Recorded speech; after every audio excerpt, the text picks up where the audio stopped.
31 मे 2026 रोजी सर्वात महत्त्वाचा हा दिवस आहे. सर्वात महत्त्वाची ही पौर्णिमा येणार आहे. या दिवशी तुम्हाला तुमची कोणतीही इच्छा, तुमचं कोणतंही मनोकामना जी आहे ती पूर्ण करण्याचा संधी तुम्हाला अगदी देवानेच दिलेली आहे.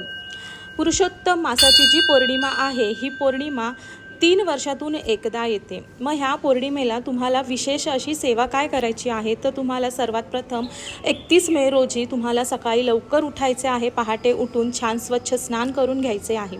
स्नान करून झाल्याच्या नंतर स्वच्छ कपडे परिधान करा, सूर्यदेवाला जल अर्घ्य द्या आणि त्याच्यानंतर तुम्ही देवपूजा ज्याप्रमाणे करता ती तुमची देवपूजा पाठ करून घ्या.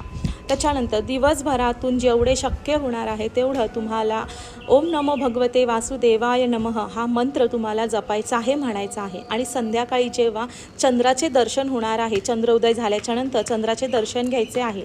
चंद्राचे दर्शन घेऊन चंद्रदेवाला तुमची जी काही प्रार्थना आहे ती तुम्हाला बोलायची आहे.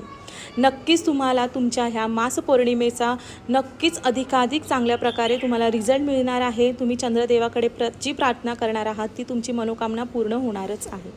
श्री स्वामी समर्थ. हर हर महादेव.